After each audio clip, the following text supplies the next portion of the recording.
All right, Steelers and the Browns, another significant game. Interesting one in the sense that Pittsburgh has said we're kind of this chase to be the number 2 seed. Yeah. There's not the benefit that comes along with that. There used to be. So they're the division champs no matter what. They're in the playoffs no matter what. Ben Roethlisberger is not playing. That changes it quite a bit. For Cleveland, at 10-5, they win and they're in for the first time in 17 seasons. Week 6 feels like a long time ago. Yeah. Pittsburgh hammered the Browns 38-7.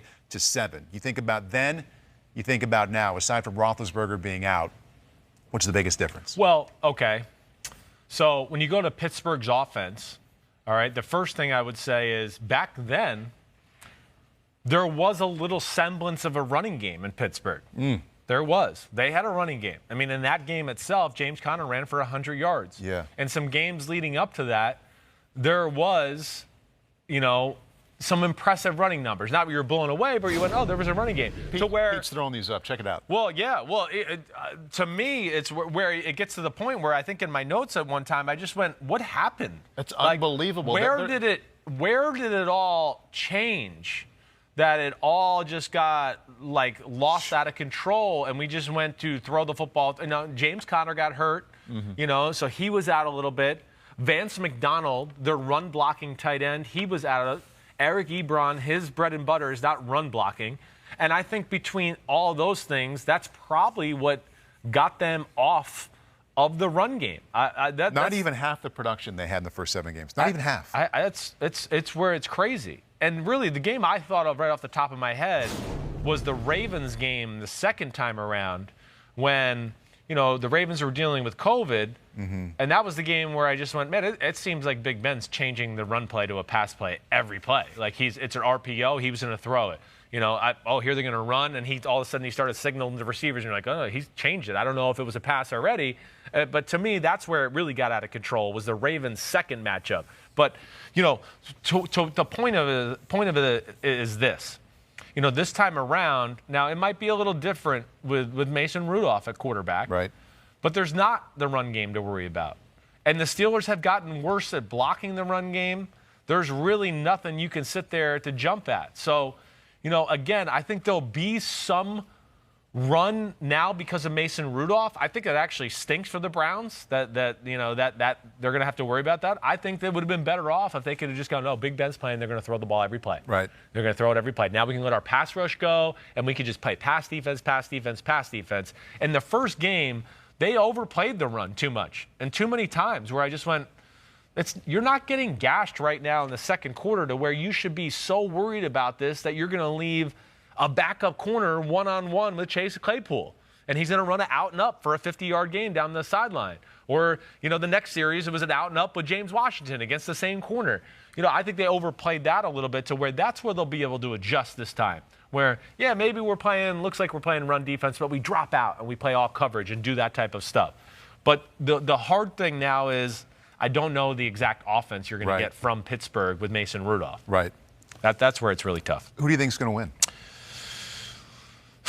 I mean, now the Browns with the COVID-19 stuff of today, they left the facility today. It's concerning. I still think that the Browns are going to win the football game. I do. I think if I'm the Steelers and Mike Tomlin, I would err on resting just about everybody. Right. They need their defense to be big time in the playoffs.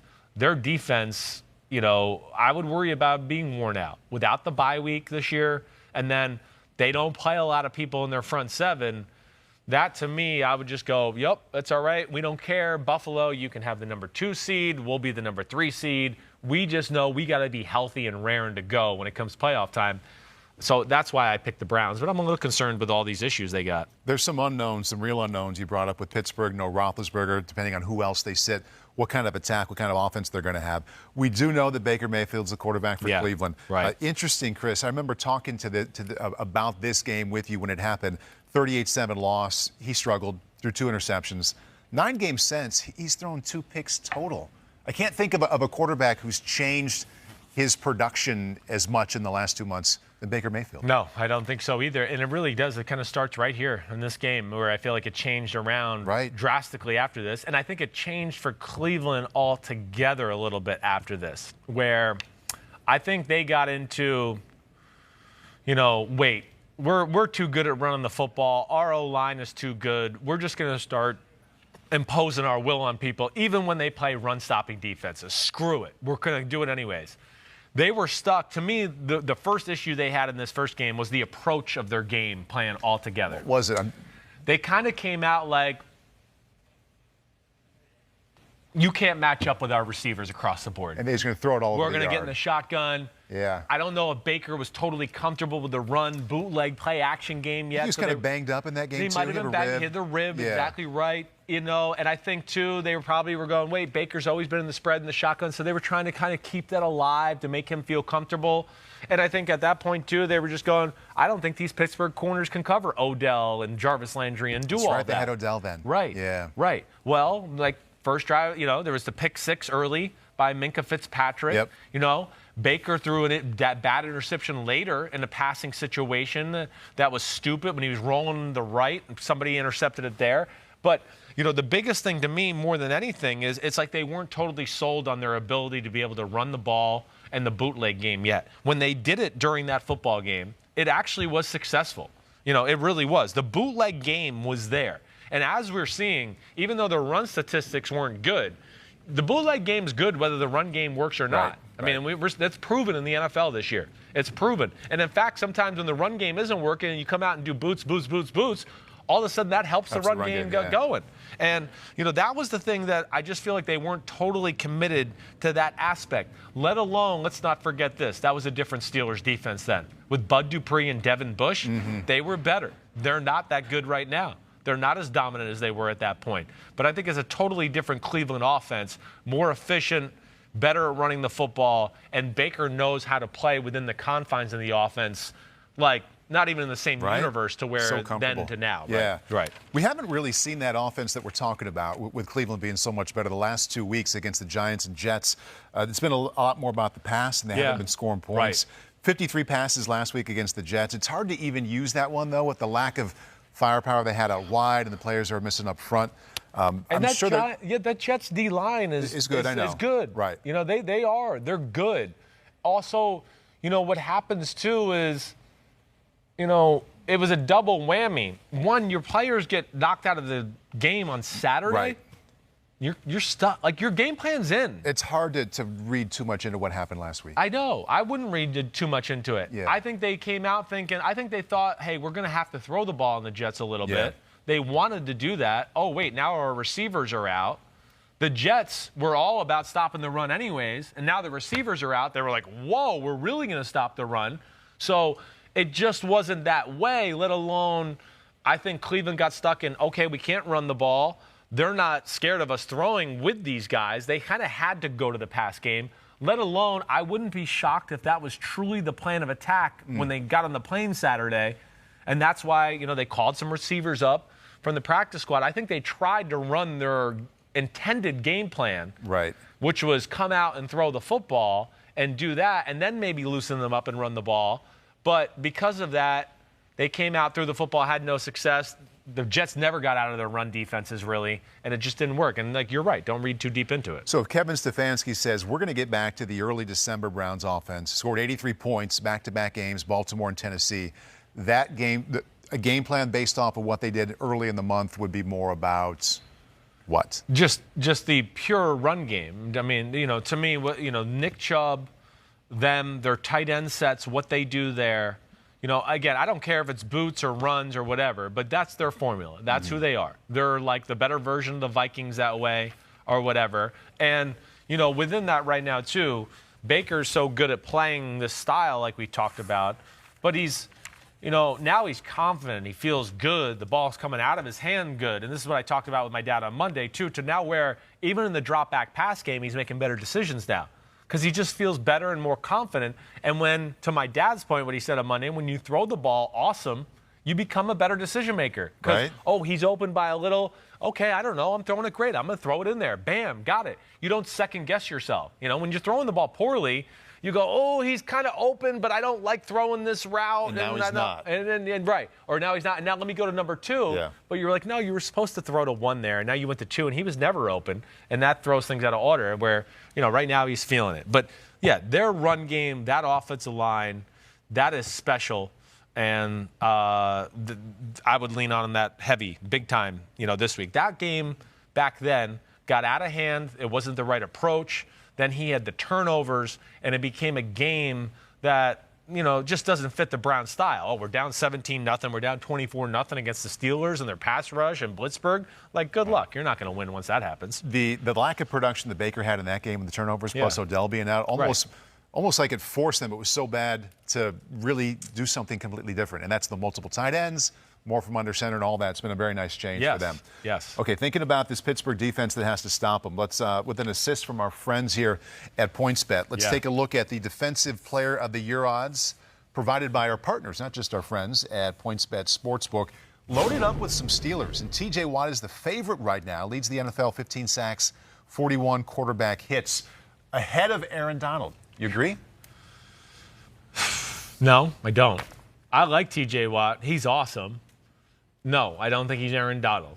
I know he's got what? He's got a sack more than him right now, or a sack and a half. 93 quarterback pressures. Yeah, that's pretty impressive. What's Aaron Donald's quarterback pressures at? No, Aaron Donald has 93. Aaron's 93. He has 93. He has 93. Right. It's a huge number. 93 without Cam Hayward and Stephon Tuitt and Bud Dupree for more than half the year, where you can't double team them. There's no great pass rusher on the Rams. They have good players up there, but no great pass rusher that you're like, we have to double Leonard Floyd or double Michael Brockers. No, they're really awesome football players. Not taken away from them, but they're not that. So TJ gets that advantage. Yeah, he has 73 quarterback pressures. So there's 20 less. Yeah. Now, I will say in TJ Watt's defense, too, he does drop into coverage. They play, a lot of 3-4 type stuff to where he will, and that takes away probably his, pass rush attempts. Right. He's an awesome football player. He's awesome, but I don't know. I would Aaron Donald would still be my favorite. You could also come back on the other side and say, well, he's rushing from the outside. It's a little easier to get those pressures too, right? No doubt about it. Yes. And how about Xavier Howard, Miami corner? We saw him on the list, has 9 interceptions. Little pop quiz here. Okay, the warm-up for quarterback Jeopardy. Okay. So his 9 picks, most since what Bears quarterback who also had, Bears cornerback, also had 9 picks in 2012. 2012. Yeah. Okay, man. Bears corner. 2012. I mean, I automatically go to Charles Peanut Tillman. Be the easy one. Right, and that's not correct, though. I think he was opposite of him. Pete? Yeah, opposite of him. 2012. He was there for a while. I think an SEC guy, I believe. Damn, I'm blanking. Yeah. So hold on. Also played for the Colts later. Oh, you're killing me here. Killing me. You're killing me, Pete Smalls. had the tone that might have been his last assist, though. No, it's okay. I think good. he's emptied it. Who is it? I don't know it. Tim Jennings. Tim Jennings. Damn, I wouldn't have got that. That's 9 right. picks. Yeah. Tim, good player. Really good career. Pete says he started with the Colts, not went to the Colts. Okay, started there. That cost him, Pete. That cost him the correct No, I would have answer. never got it. At no point did that name register in my brain. So that's it. But, Xavier Howard, all right, first off, Pete will tell you, last year I said he's You've been talking about him for quite a while. I've been talking about him the last 2 years. Last year people were like, oh, you're crazy. How many top corners do you have in your top? Like, what? Well, I don't know. I've only said a few. Xavier Howard is special. He's special. He's like a Marlon Humphrey, like a Jalen Ramsey, like a Jair Alexander. He is without a doubt in the conversation for one of the best corners in football. So I get that.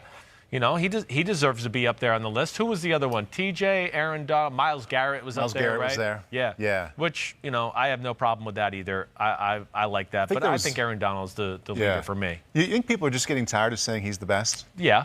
I think there's a little bit of that. That'll actually be a thing with the voting? Yeah. I think it's a little bit, it's like Bill Belichick could win Coach of the Year. Michael Jordan should have been MVP in basketball for 12 years in a row. Right. I think there's a little bit of that aspect where you want to give it to somebody else. Mm-hmm. But, man, it's the number 1 defense in football, the Rams, and he is the best defensive player in football. It's hard to argue against that. It's hard to argue against that one for me. Now, last thing I want to say, too, about Brown Steelers, because you just talked about these Steelers guys and Watt and Minkah Fitzpatrick's on there. And, Cam Hayward's on the list. They got 3 guys on the list. We didn't hit this. This is the number 1 things for the Browns football team, and we don't know who's playing yet. But the first thing is what they made the mistake of in the first time around. Browns offense. Don't let the Steelers defense win the game. Don't let them win the game. The Steelers have shown They are offensively challenged, but they're a lot better when their defense gives them the ball at the 5-yard line or has a pick six or it starts doing that. When you do that, you almost have no chance against the Steelers. Part of playing the Steelers team as a whole is just go, we're going to punt sometimes. We're going to throw it away. They've got more freakish dudes, bad mofos than just about anybody in football. They're going to make plays. You better be careful. That's the last thing I'll say to them. Run the ball more. Run the ball more. Right. Don't be afraid Baker Mayfield on bootlegs or it's 3rd and 7. Throw it away. Go down and take the sack. Don't dance around and think you're going to make a play like Lamar Jackson did on the 8-yard line when he played them, and then, strip sack fumble, we lose the ball. They went down and scored a touchdown. That's a 14-point swing. Right. Don't do that stuff. That's part of playing the Steelers. He's clearly gotten a lot better at that. Definitely. As I mentioned, only 2 picks the last 9 games. Yeah. So maybe some throwaways to lead to punts would be good decisions this weekend, too. Hi, I'm Mike Tirico, and thanks for watching. Make sure to hit subscribe for the latest news and highlights from NBC Sports.